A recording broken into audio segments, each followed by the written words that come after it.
विष्णुदेव, ये गज? मात्र गज नहीं देवराजेंद्र, एक नवजात गज। प्रभु, ये क्या कह रहे हैं आप? इस गज शिशु का शीश ही माता पार्वती के पुत्र का शीश होगा? ये कैसे संभव है प्रभु? स्मरण कीजिए देवगण, महादेव ने ये तो नहीं कहा था कि हमें मानव शिशु का शीश ले जाना ही अनिवार्य है। महादेव के कथन के अनुसार सर्वप्रथम जो भी नवजात शिशु दक्षिण दिशा की ओर मुख करके लेटा अथवा बैठा हो, उस शिशु का शीश लेकर जाना है हमें। और ये गज शिशु नवजात भी है और इसका मुख दक्षिण दिशा की ओर भी।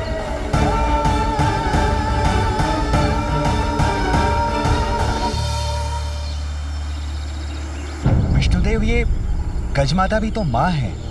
जब ये निद्रा से जागेगी और अपने पुत्र को अपने समीप नहीं पाएगी तो इस माँ की भी क्रोधाग्नि जागृत हो जाएगी और तब ये भी भयंकर उत्पात मचाकर सर्वत्र विनाश करेगी। नहीं सूर्यदेव, शिशु के जन्म पर माता उस पर अपना वात्सल्य उड़ेलती है, उसे अपने तन से स्नेहपूर्वक लगाकर उसका पोषण करती है। पल भर के लिए भी उसे अपनी आंखों से ओझल नहीं होने देती। किंतु उसके विपरीत ये गज माता अपने पुत्र से दूसरी ओर मुख करके निद्रामग्न है, अर्थात उसे अपने शिशु का ध्यान भी नहीं। उसने तन और मन दोनों से शिशु का त्याग कर दिया और ये नवजात शिशु अपनी माता के समीप होकर भी इस संसार में सर्वथा एकाकी है। इसे एक मां की आवश्यकता है।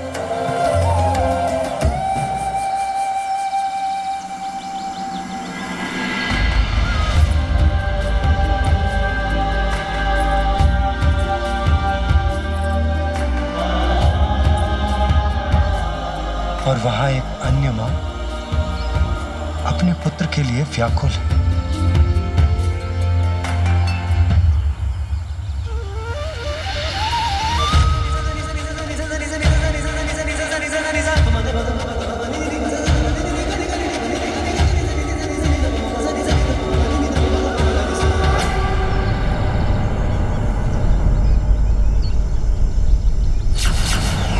इसके प्राणांत के बाद ये गज शावक मेरे धाम में स्थान पाएगा।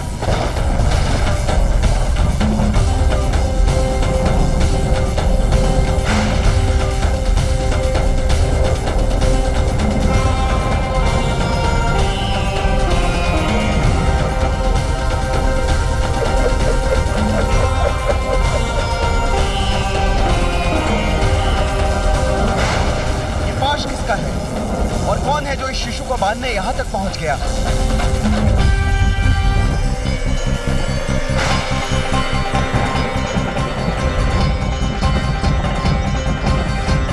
विष्णुदेव, देवराज और सभी देवगणों को मेरा प्रणाम।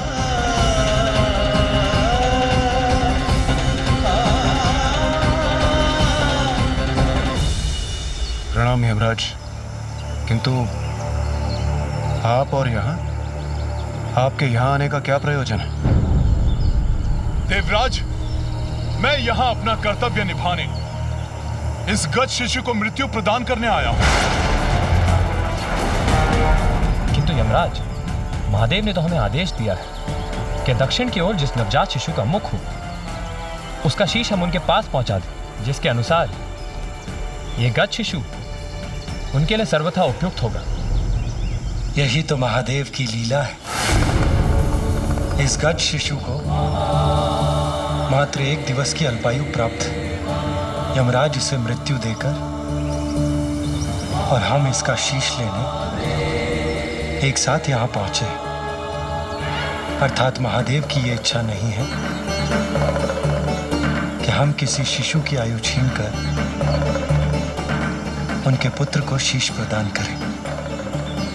जब इस गज शिशु की मृत्यु होने ही वाली है, तो हमारे द्वारा इसका शीश ले जाने में कुछ भी अनुचित कहाँ है? इसे ही कहते हैं परमात्मा का न्याय।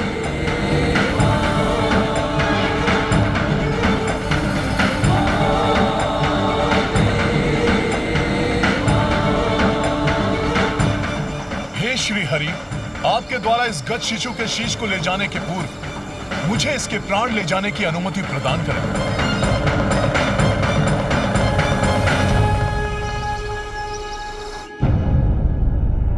कितना समय बीत गया और मेरा पुत्र अभी भी निष्प्राण है।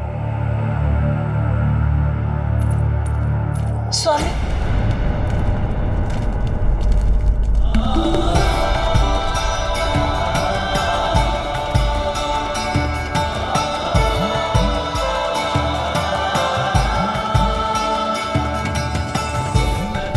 श्री हरि और देवगण लौट रहे हैं, अर्थात उनकी यात्रा सफल हुई।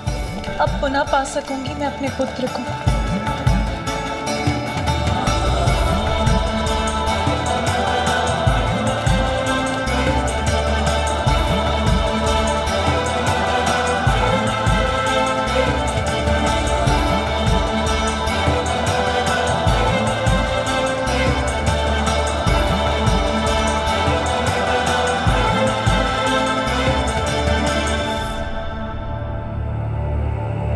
किंतु वो शीश कहाँ है जो श्री हरि और देवगण अपने साथ लाए हैं? अब तो वही शीश मेरे पुत्र का शीश होगा। आपके आदेशानुसार हम ले आए एक शीश।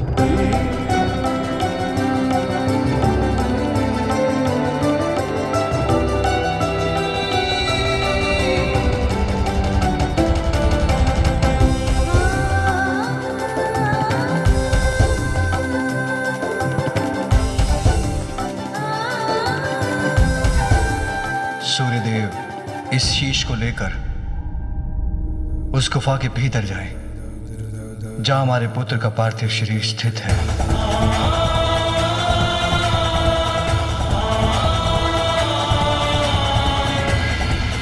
जो आज्ञा प्रभु।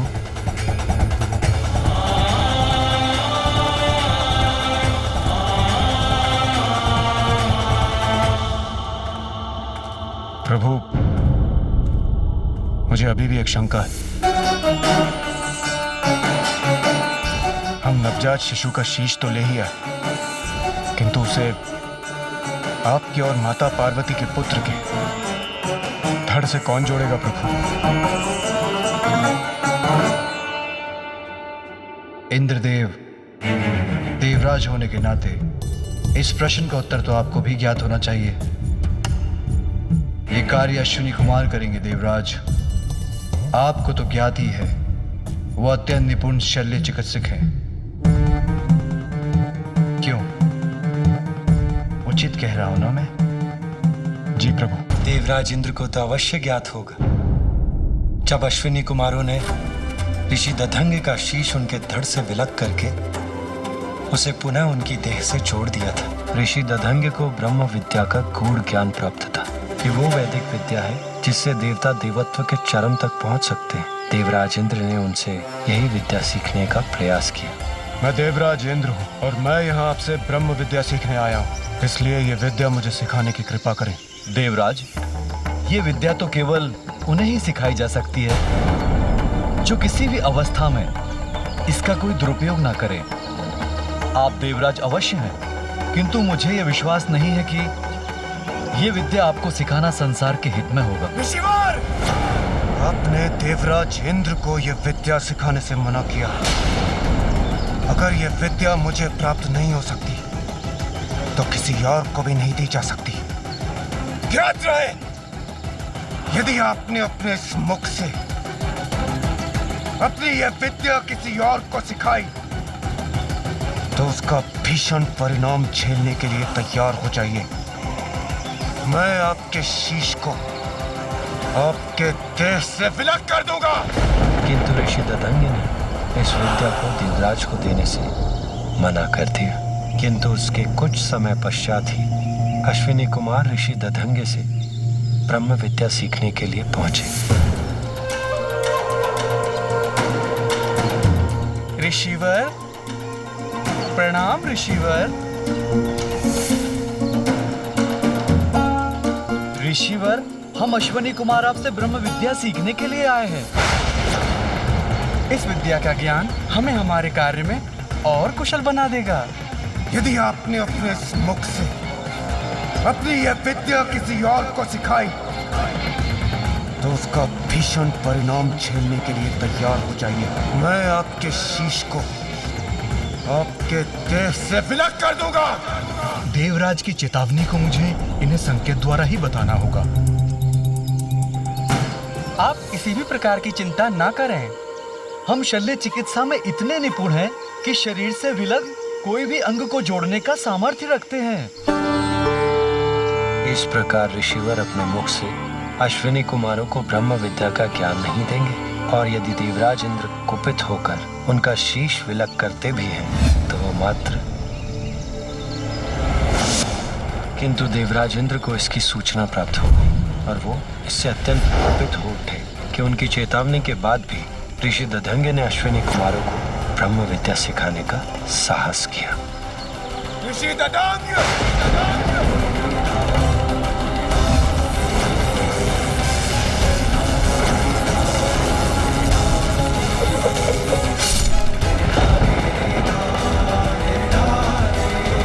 इसके उपरांत दोनों अश्विनी कुमारों ने ऋषि दधंगे के शीश को उनके शरीर पर पुनः स्थापित कर संजीवनी विद्या से उन्हें पुनर्जीवित कर दिया। आप दोनों का कल्याण हो। आप दोनों ने मात्र मेरे जीवन की रक्षा नहीं की, अपितु मेरे धर्म को भंग होने से भी रक्षित किया है। एक गुरु होने के कारण आप दोनों जैसे योग्य शिष्यों को धर्म का ज्ञान देना मेरा धर्म था। यदि देवराज इंद्र के भय से मैं आपको ये ज्ञान दिए बिना लौटा देता, मेरे गुरु होने का धर्म खंडित होता। शल्य चिकित्सा में पारंगत और संजीवनी विद्या के ज्ञाता भी हैं अश्विनी कुमार, इसलिए बालक के शीश को उसके धड़ से जोड़ने के लिए उनका बुलाया जाना स्वाभाविक है और उपयुक्त भी। बालक के शीश को उसके धड़ से जोड़कर वो उसे प्राण दान देने में समर्थ है।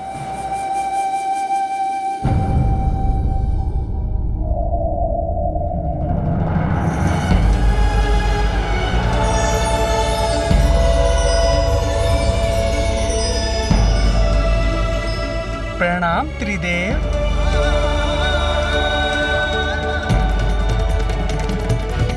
प्रणाम देवतागण।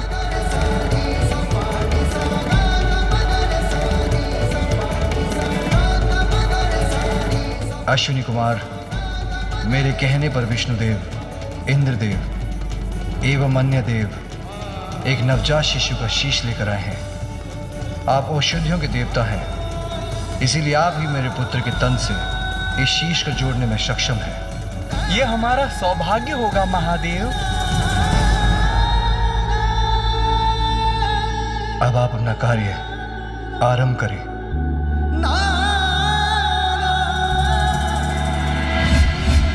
देवगण,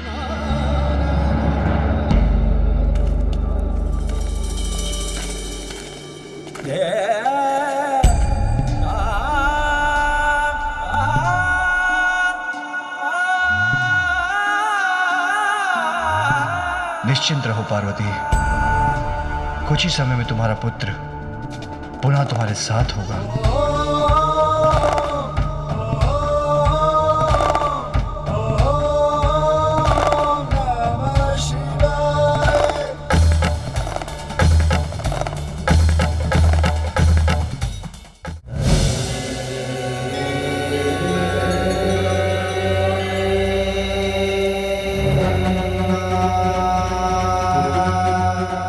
महादेव, हम शीश को तो बालक के शरीर से जोड़ देंगे, किंतु इनकी मृत्यु आपके त्रिशूल के प्रहार से हुई थी, इसलिए हम इन्हें जीवन प्रदान नहीं कर सकेंगे।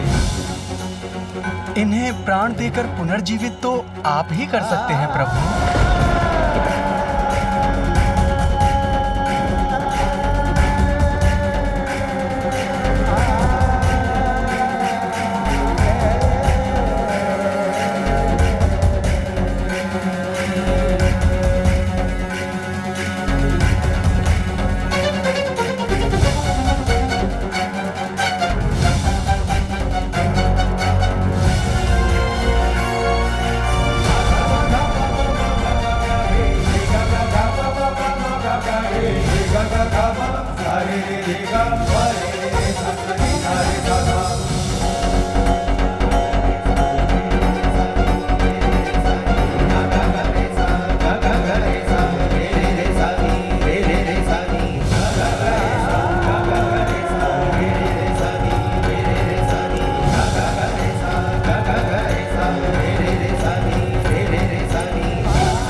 हमने अपना कार्य कर दिया प्रभु।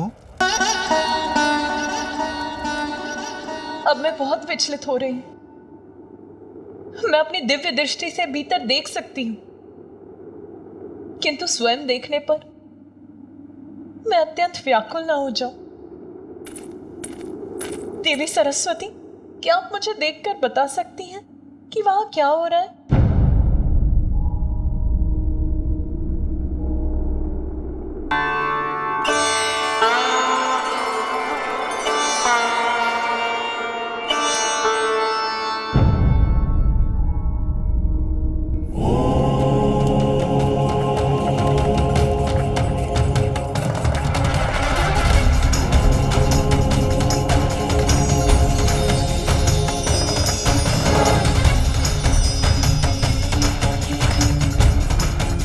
देवी पार्वती, महादेव आपके पुत्र को प्राण दे रहे हैं। उनके पांव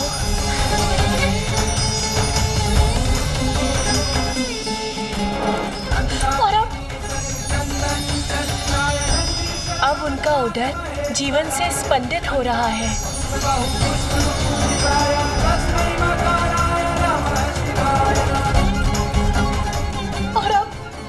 क्या हो रहा है वहाँ?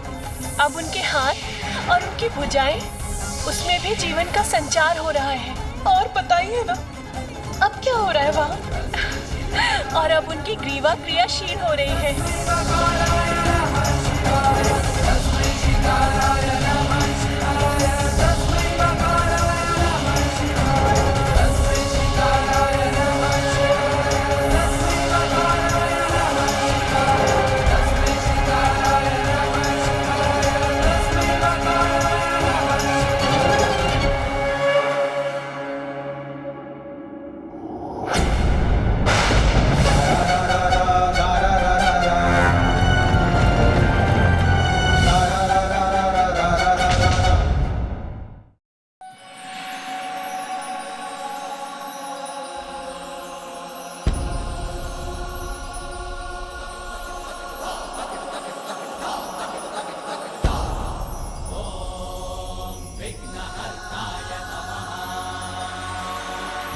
हमें आज्ञा दीजिए प्रभु।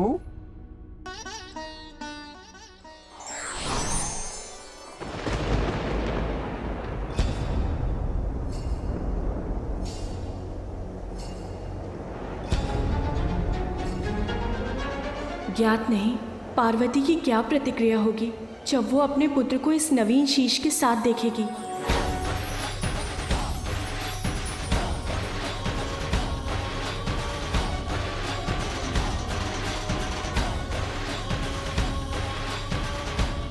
पार्वती नंदन के पुनः जीवन ने अंततः हम देवताओं को माता के कोप से रक्षित कर दिया।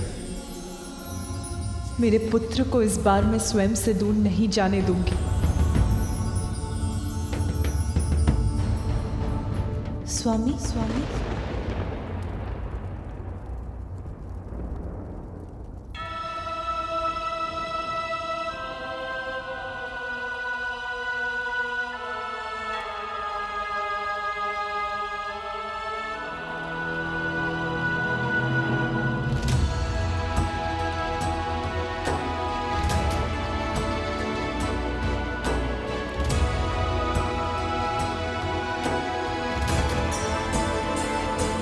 आशा करता हूँ कि देवी पार्वती की पीड़ा समाप्त हो जाएगी।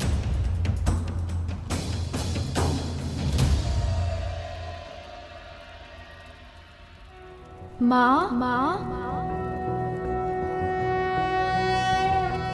ओम नमस्ते गणपते त्वमेव प्रत्यक्षं तत्त्वमसि त्वमेव केवलं कर्तासि त्वमेव केवलं धर्तासि त्वमेव केवलं हर्तासि त्वमेव सर्वं खल्विन्दं ब्रह्मासि।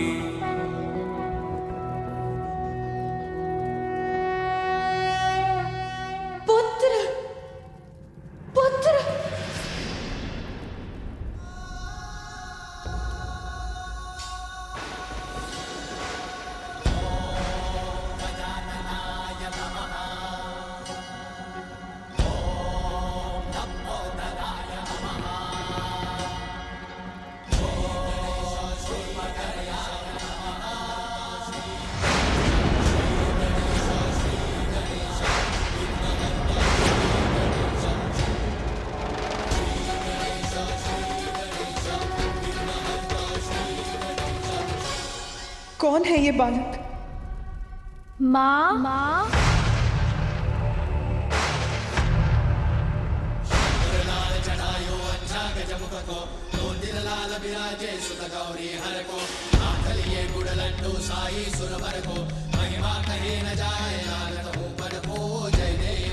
कौन विचित्र गजमुख बालक है जो मुझे माँ कहकर पुकार रहा है?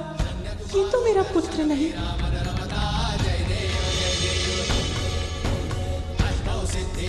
संकट को भैरी विघ्न विनाशन मंगल मूर्त अधिकारी कोटि सूर्य प्रकाश ऐसी छवि तेरी गंडस्थल मद मस्तक झूले शशि बिहारी जय देव जय देव। मेरे पुत्र का सुंदर मुखड़ा तो मेरे हृदय में बसा है, जिसे मैंने ही अपनी कल्पना से बनाया। फिर ये बालक कौन है?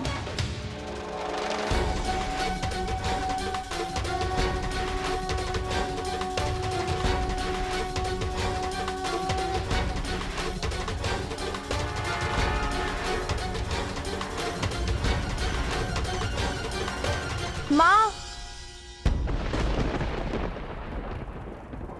जिसकी आशंका थी वही हुआ। माता अपने पुत्र को इस रूप में स्वीकार नहीं कर पा रही हैं।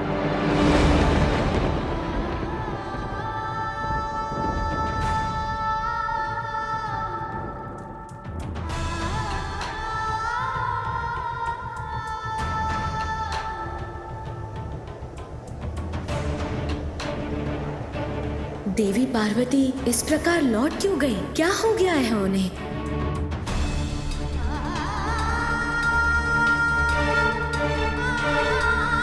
माँ, मैं आपकी सेवा करने, आपको सुख देने आया हूँ।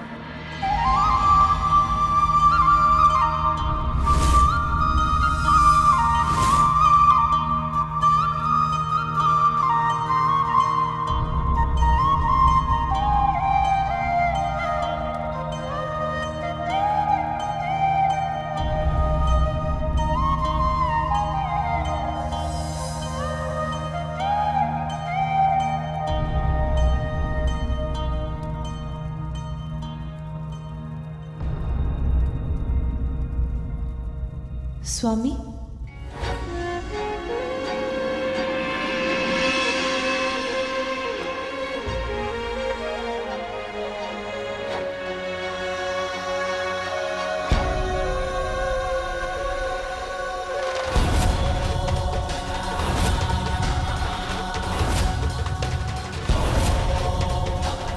गजमुख, पार्वती पुत्र का नवीन शीश तो गजमुख है।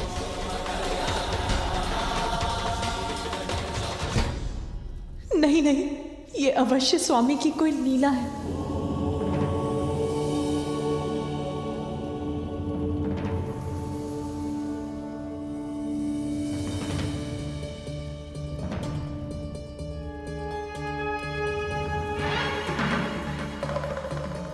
देवी पार्वती अपने पुत्र की पुरानी छवि के मोहवश अपने ही पुत्र को इस नवीन रूप में स्वीकार नहीं कर पा रही है,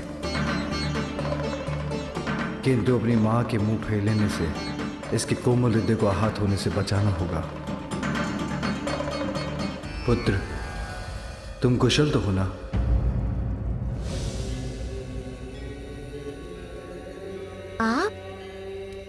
अब तुम्हारी उद्दंडता की अति हो चुकी है। मैंने तो तभी कह दिया था कि मैं किसी भी अवस्था में आपको इस रेखा के आगे नहीं जाने दूंगा। आपको तो मैंने भीतर जाने से रोकने के लिए आपसे युद्ध किया था ना?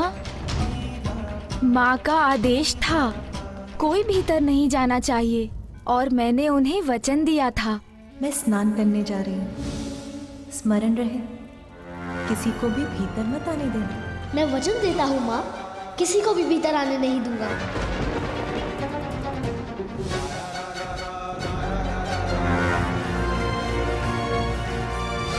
मैंने अपना वचन निभाया माँ। मैंने इन सभी को बहुत समझाया, किंतु ये तो अपने हठ पर अड़े थे। मैंने जो रेखा खींची थी उसे पार कर भीतर जाने के इन्होंने अनेकों प्रयास किए, किंतु मैंने किसी को भी भीतर जाने नहीं दिया।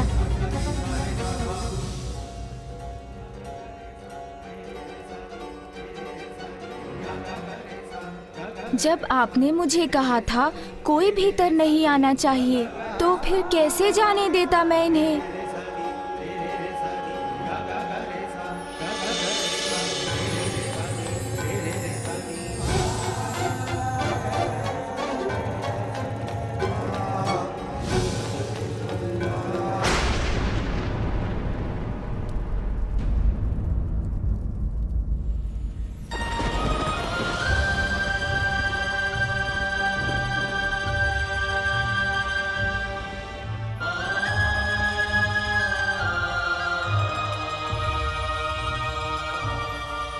कैसे मान लूं कि यही बालक मेरा वो पुत्र जिसे मैं स्नान के पूर्व बाहर छोड़कर गई थी।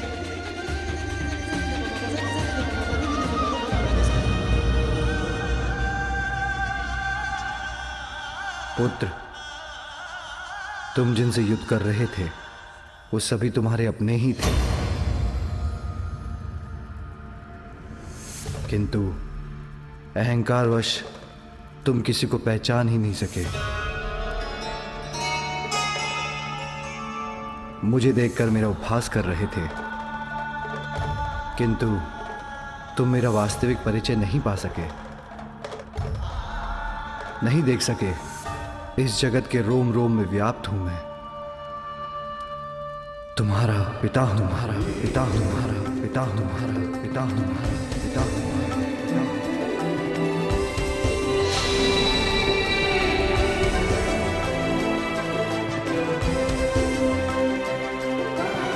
मेरे पिता? आप हैं मेरे पिता? पिता, संपूर्ण जगत मुझे जगत पिता कहकर पुकारता है, किंतु इस बालक के मुख से पिता पुकारा जाना तो मेरे लिए भी कितना सुखदायी है।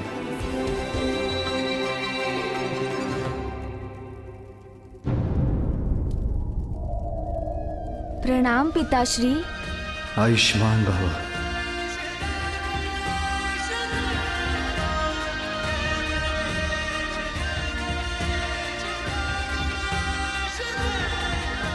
उठो पुत्र।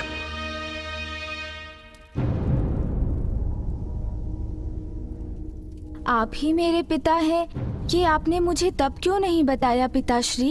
पुत्र, तुमने मुझे कुछ कहने का अवसर दिया ही कहा। अपनी माँ के प्रति तुम्हारी भक्ति देखकर मैं बहुत प्रसन्न हूँ, किंतु मैं तुम्हारी माँ का बस बस बस।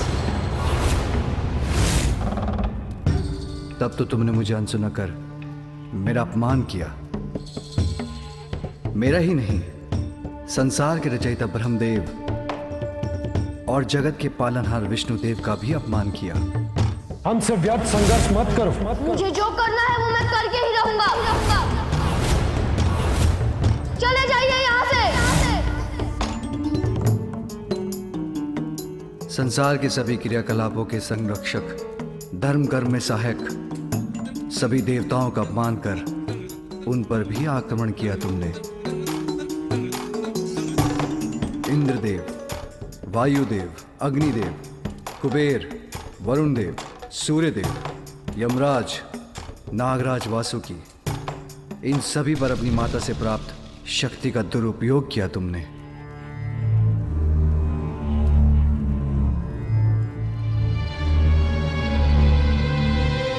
तुम्हारे अहंकार के कारण, यही कारण था पुत्र कि मैं तुम्हारा शीश तुम्हारे शरीर से विलग करने पर विवश हो गया।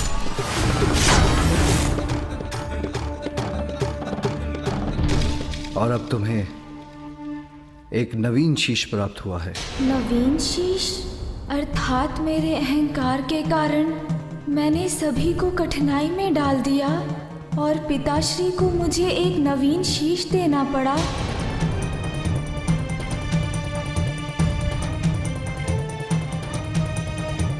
पिताश्री, मुझसे बहुत बड़ी भूल हुई। मुझे ऐसी उद्दंडता नहीं करनी चाहिए थी। उसके लिए मैं आप सभी से क्षमा मांगता हूँ। और पिताश्री, अहंकारवश आपका अपमान करने के लिए आपसे भी क्षमा याचना करता हूँ।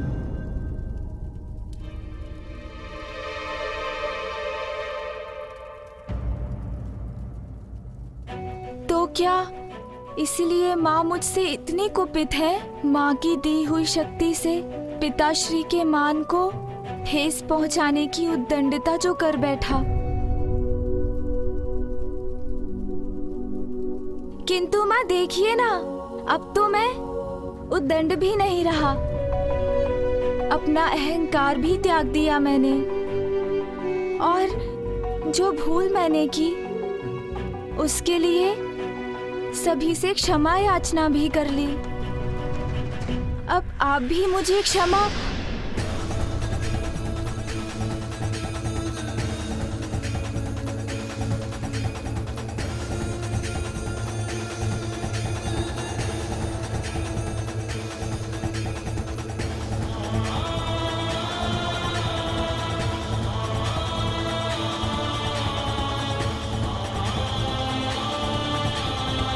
माँ ने मुझसे अपना मुख क्यों फेर लिया? वो मुड़कर लौट क्यों रही है? प्रतीत होता है मुझे अभी भी क्षमा नहीं किया माँ ने। वो तो मुझसे अब भी क्रोधित हैं। इस बालक को तो माता पार्वती ने अस्वीकार कर दिया, किंतु इसमें उनका भी क्या दोष?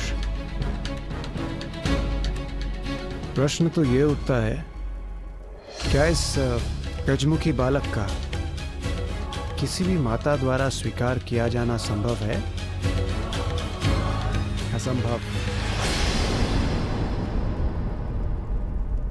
अभी उनके पास जाकर उन्हें मनाऊंगा तो माँ अवश्य मान जाएंगी। बहुत स्नेह करती है मुझसे, तो अधिक समय तक क्रोधित नहीं रह सकेंगी वो। तुम अपनी माँ के पास जाना चाहते हो ना पुत्र? जी पिताश्री। अवश्य जाना, किंतु उसके पूर्व एक बार अपने नवीन शीश के दर्शन तो कर लो। पिताश्री उचित कहते हैं, मुझे अपने नवीन शीश को तो देख ही लेना चाहिए। आओ पुत्र।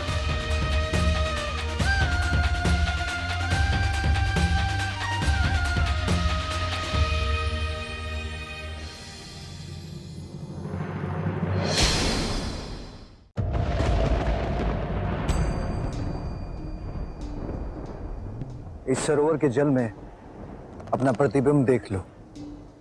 आगे बढ़ो।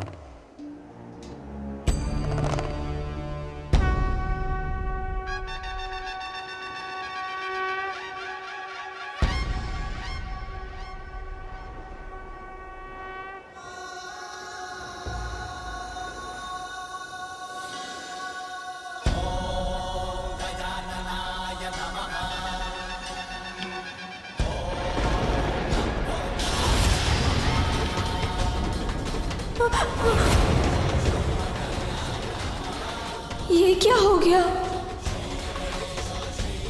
नहीं नहीं, ये कैसा शीश है? ये मेरा शीश नहीं हो सकता। आपका पुत्र तो मेरी कल्पना से भी अधिक सुंदर है। कितनी मनमोहक मुस्कान है, जैसे चारों दिशाओं को प्रकाशित कर रही हूँ। मेरे पास आओ, मैं तुम्हें संसार का सबसे सुंदर बालक बना दूंगी। मेरे पास आओ, मैं तुम्हें सृष्टि का समस्त ज्ञान दूंगी। ऐसा शीश कैसे हो सकता है मेरा?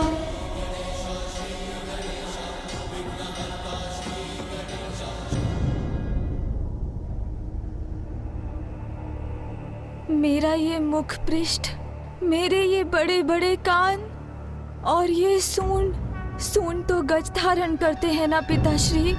मेरा ये सुंदर शीश गज के शीश में कैसे परिवर्तित हो गया पिताश्री? पुत्र,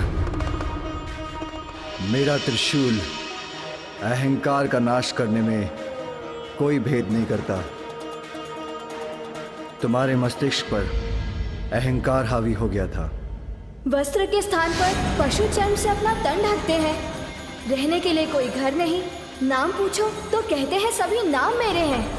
अब ऐसी बात करने वाले को बहरूपिया नहीं तो और क्या कहूँ, और क्या कहूँ, और क्या कहूँ, और क्या कहूँ। जिसे नष्ट करने के लिए मेरे त्रिशूल ने तुम्हारे शीश को तुम्हारे तन से विलग कर दिया, और जिसे मेरा त्रिशूल भस्म कर दे उसे पुनः नहीं जोड़ा जा सकता। किंतु तुम्हारी मां ने तुम्हें पाने के लिए इतना त्याग किया था। इतनी कठोर तपस्या के बाद विष्णुदेव से वरदान प्राप्त कर तुम्हें जीवन दिया था। विष्णुदेव के वरदान की मर्यादा के लिए तुम्हारी मां की पुत्र प्राप्ति की प्रबल इच्छा को साकार बनाने के लिए और भविष्य में तुम्हारे द्वारा होने वाले जगत कल्याण के लिए तुम्हें दूसरा शीश देकर पुनर्जीवित तो करना ही था पुत्र।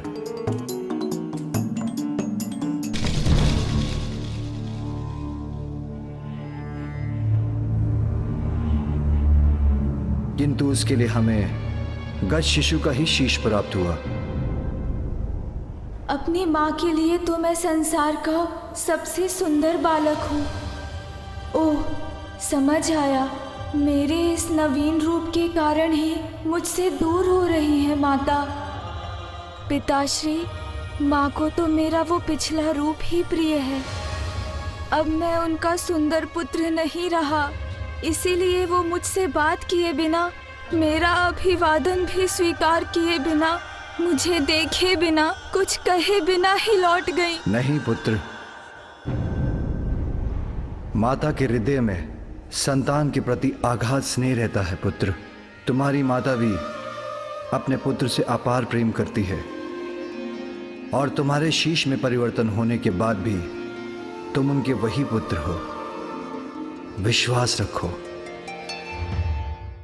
समय के साथ वो तुमसे पूर्व की अपेक्षा कहीं अधिक स्नेह करेंगी।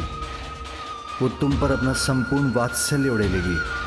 अनंत काल तक तुम्हारा ये नवीन मुखी सदा के लिए उनके हृदय में वास करने वाला है पुत्र। और तुम भी अपने शीश के विषय में विचार करोगे तो तुम्हें ज्ञात हो जाएगा कि ये हर प्रकार से तुम्हारे पूर्व के शीश से कहीं उत्तम है।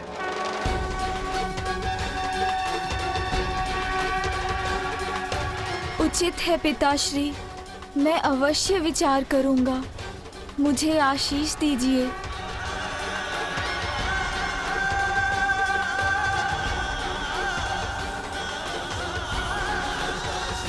प्रणाम पिताश्री।